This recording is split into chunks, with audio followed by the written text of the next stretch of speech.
Welcome to the Peew! Welcome to the Peew, the special Laurie Heifetz episode. Somehow she came up in a previous episode where we just mentioned her, and Michael thought we should devote a whole episode I have fond Laurie. memories. Laurie is an old friend of ours from the Disco 2000 era in the limelight, and what did she do actually? Then? Yeah. She was a... she wanted to be a publicist or a writer. She was a writer back then. She was a writer. Still is. Yes, she still is. She worked for a lot of Upper West Side Jewish... right.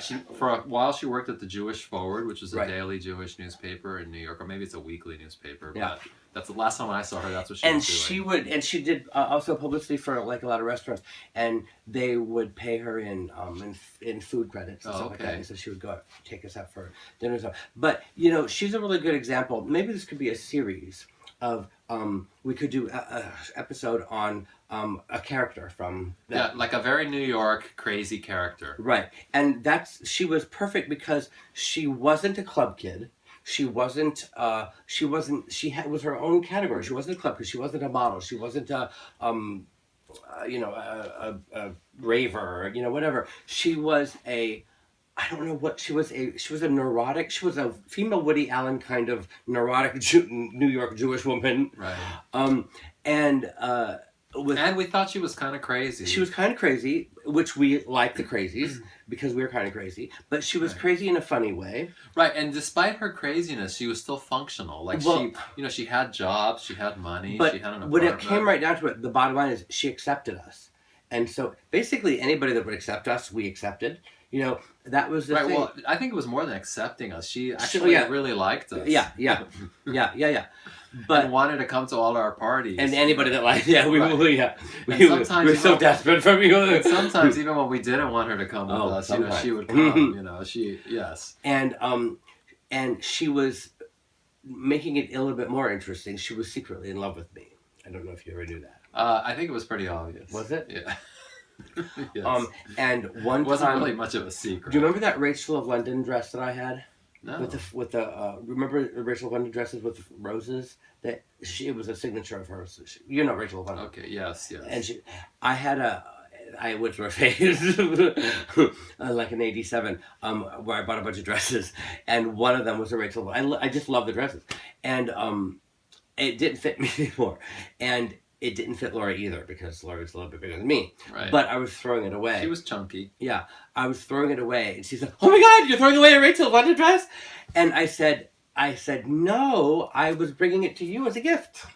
And I was kind of joking, but she was so touched by it, she started crying, and so I told her yes, that it was a gift, and she loved it so much. She wore it every day for And she would come and she'd say, "I'm going to wear my Rachel London dress tonight." And it didn't fit her, but she wore it anyway just because I gave it to her, and it was very touching. And she wanted to be a club kid. She did.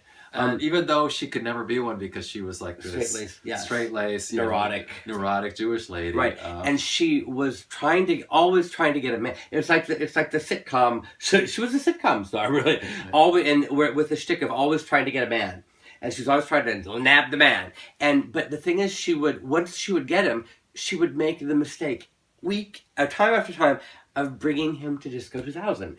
And he would have to get along with all of her club kid friends, all of her crazy club kid friends, or, well, then you're just not the right man for me.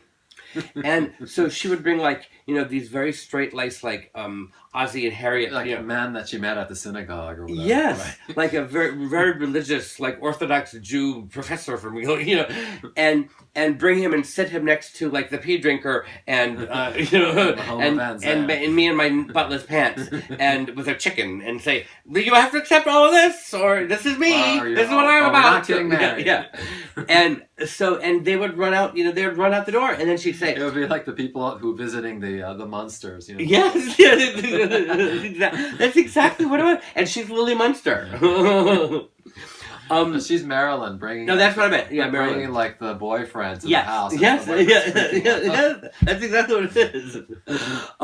So anyway, one day she's let's take a break and we'll take a break from Laurie and we'll come right back. And now a word from our sponsor.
Welcome back to the Welcome Peeew. back to the Peeew. Now this is a very hard story for me to talk about.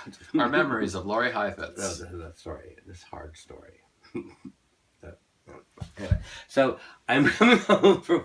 She would wait for me outside Limelight, and I would work there in the daytime, and she would wait outside the club for me to go home, just to share the cab ride, just to spend some time with me. And we would go in the cab, and immediately she would start talking to the cab driver. This is Michael, king of the club, kid, Claire the chicken, big celebrity, And that's exactly how she talked. And she would just get verklempt, Yeah. and be able to utter a complete sentence. Right. So is that when she got really excited? Or? Yeah, she was very excited. So anyway, so this day she it was cold out, and she was going to wait outside for me to go change, sleep and eat and change, and then go to Disco 2000. She was going to stand in front of my building. So I said, Laurie, come upstairs. So I said, but I'm going to take a nap. So I went in my bed. And then when you would ask her to come upstairs, then she would get so happy, Right. And like this big smile on her face. Because she's allowed into the... Right. So she... I remember her smile. She had a sweet smile. Yeah, I mean, I actually like Laurie. So she came upstairs, and I'm sleeping in my room, and she said, I'm pretend like I'm not even here. I'm just going to read a book. So she sat next to my bed reading a book, and like out of the corner of my eye, I could see she was waiting for me to fall asleep. And when she thought I was asleep, her hand would nudge on my leg like that, and like very slowly, almost imperceptibly up my leg, up my thigh, until it would get spookily close to my dick, and then I would grab her hand and say, "Laurie, keep your hand over here," and then she would wait for me to fall asleep, and then it would creep slowly back up my. It was really, really uncomfortable. Keoki hated. Well, no, he didn't hate her. He was afraid of her. Because he would say, "You're going to end up like one of those horror movies that you love so much. Where do you think they get the word fanatic from, Michael? Fan." That's Laurie Heifetz. That's true. And, I still love her. I do too. Wherever you are, Laurie, shout out. Yeah. See you next time. Bye.